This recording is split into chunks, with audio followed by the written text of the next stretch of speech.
red figure came in tow, striding only a few yards behind the trolley, but he stopped beside our open doorway. Then the creature twisted its neck again, returning its head to a forwards-facing position.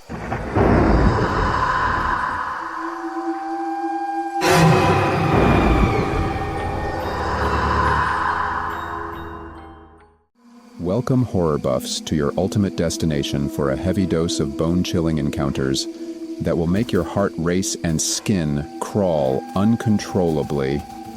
Are you ready for an intense rush of fear and thrill like never before? Then let's dive straight into the stories. The story was posted by The Eagle Strikes on r/no sleep.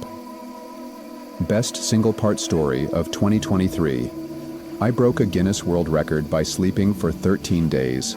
Since opening my eyes, I've seen awful things, and awful things have seen me. The world that you see is only an infinitesimally small piece of reality's canvas, the surface level. The surface is, in a way, a facade. Beneath it, there lurk hidden horrors that humans weren't ever meant to see. I learnt of this hidden world when I woke from 13 days of sleep. At first, I thought I might be suffering from cognitive decline, but the hospital gave me a clean bill of health. Besides, my friends saw something too. To secure this world record, I studied the approach of a UK hypnotist, Peter Powers, who achieved 8 consecutive days of hypnotic sleep. Following several failed attempts, I managed to surpass his feat by quite a sizable margin. I fell asleep on December 20th, 2024. Then I woke in a brand new year on the misty, wintry afternoon of January 2nd, 2025. I fell asleep. I woke up. Gee, that makes it all sound rather routine, doesn't it? Let me tell you, waking on that bitter, snowy morning did not feel anything like waking from an 8-hour sleep.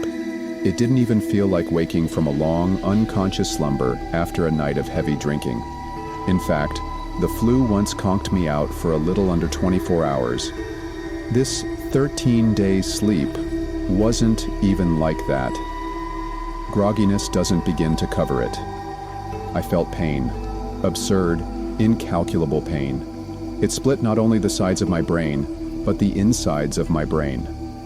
When I woke in my bed, grunting loudly and fumbling for my phone, I heard Luke charge up the stairs to check on me.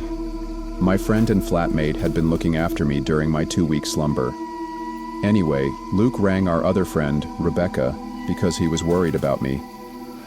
I was complaining about a persistent ticking sound, apparently. I seemed to be experiencing auditory and visual hallucinations. I do vaguely remember as my flatmate burst into my room, seeing a tall, oblong-headed shadow flitting across the staircase. In retrospect, that idea brings me unimaginable dread, but I'll have to start from the beginning for you to understand why. Luke and Rebecca rushed me to the hospital when I didn't show any signs of overcoming these hallucinations. When I started talking about red sunlight pouring through the windows of my home, Luke fetched the keys to his car. We'd expected that I might experience some health problems, of course, because a 312-hour sleep is hardly natural.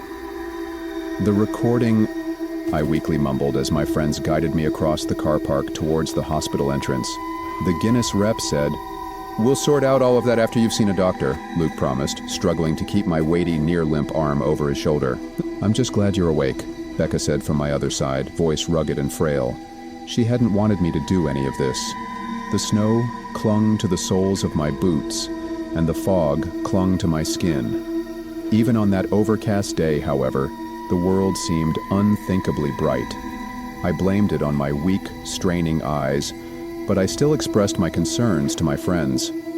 I don't remember the exact wording of my delirious mumble, but the sky looked stranger by the second. That red daylight persisted, trying to puncture the clouds above. "The sky's perfectly normal, Quinn," Luke assured me as the hospital's automatic doors opened in front of us. "We'll ask the doctors to run some tests, okay?" And we did, but I was chastised by the professionals who attended to me. I'd spoken to a GP before undertaking the experiment. He'd warned me against attempting sleep by hypnosis, but Luke and I were never really the types to listen to authority figures. We had dull lives, and we were forever trying to make them a little more thrilling. As the hospital workers ran blood tests, I felt nauseated and agonized beyond measure.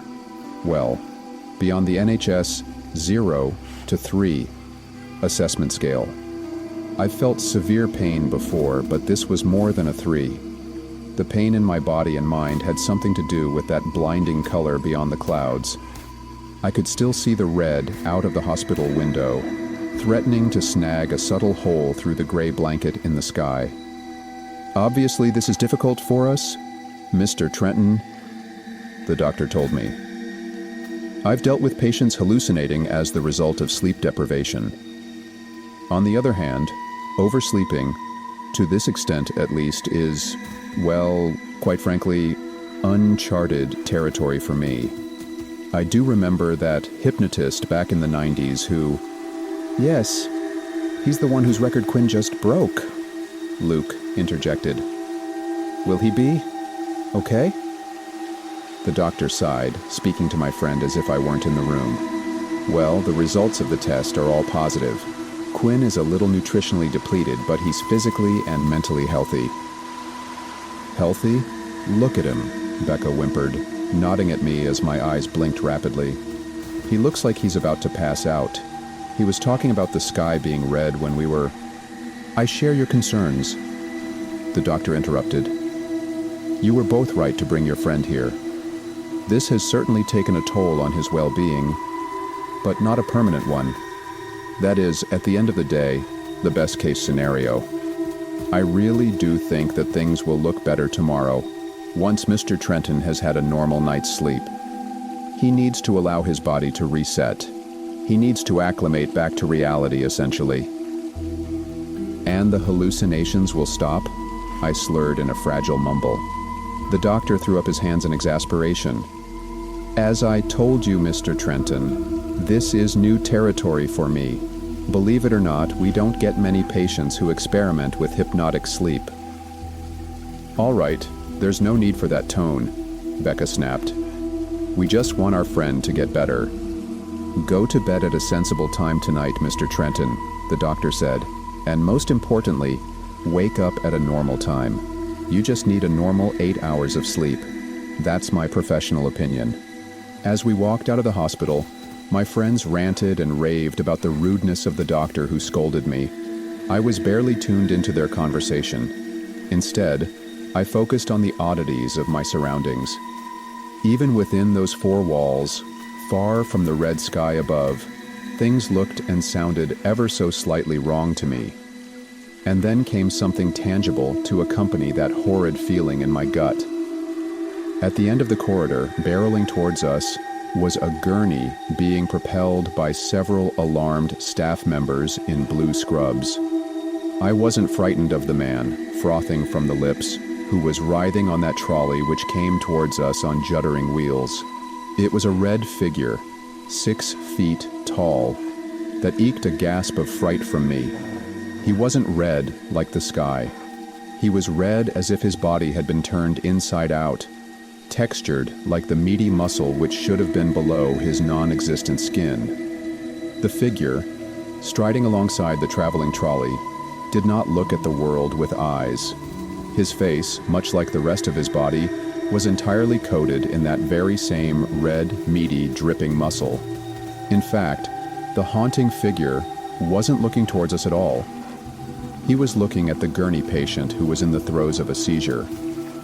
Worst of all, this monster, unseen by anyone else in the corridor it seemed, was scooping droplets of saliva from the sick man's spluttering mouth.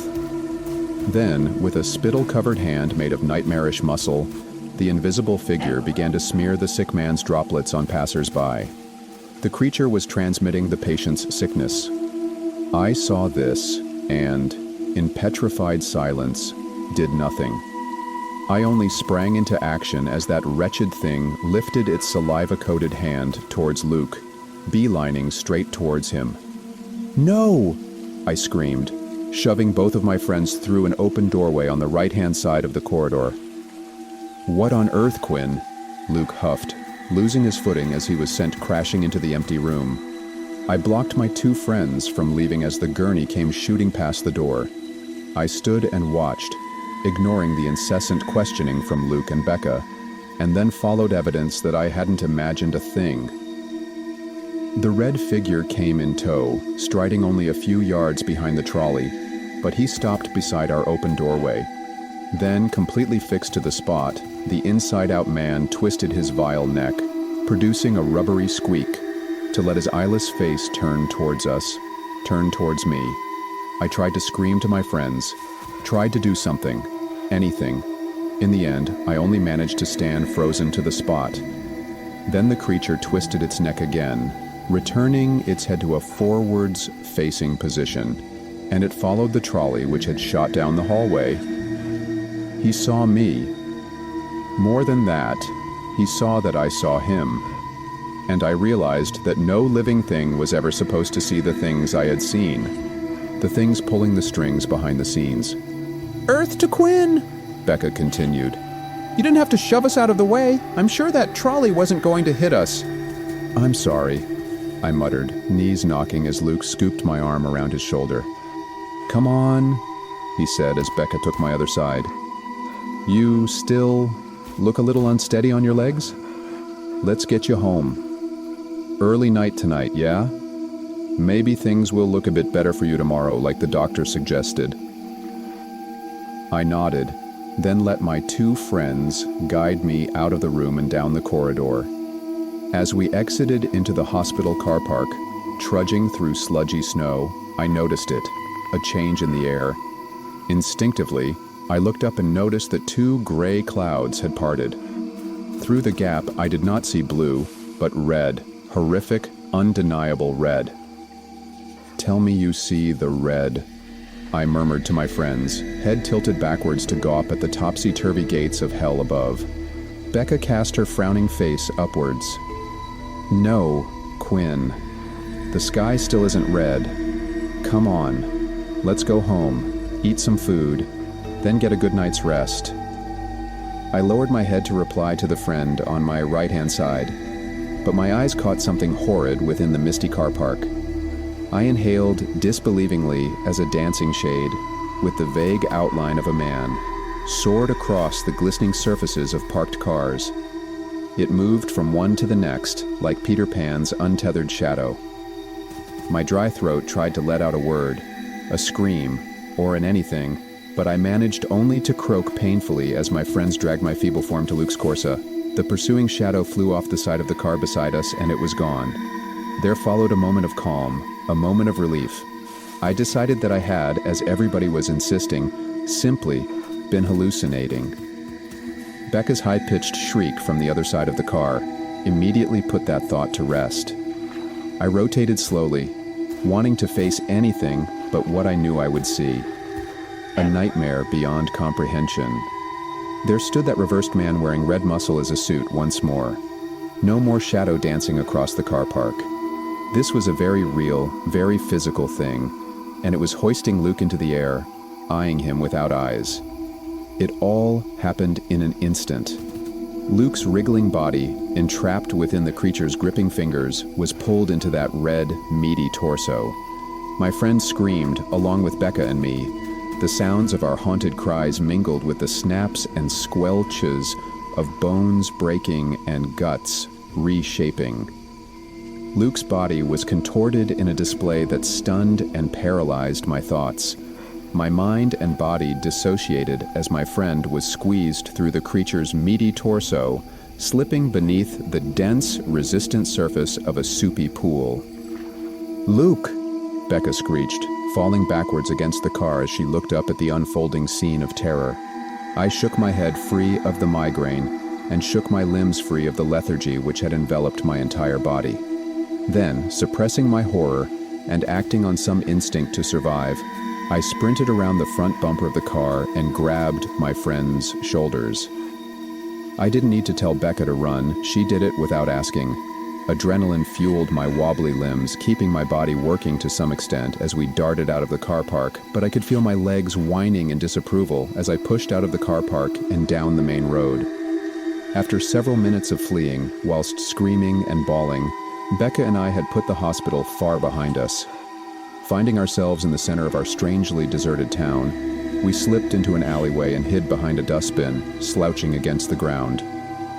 Fog filled the air more crushingly than before, and the snow beneath our rears felt firmer.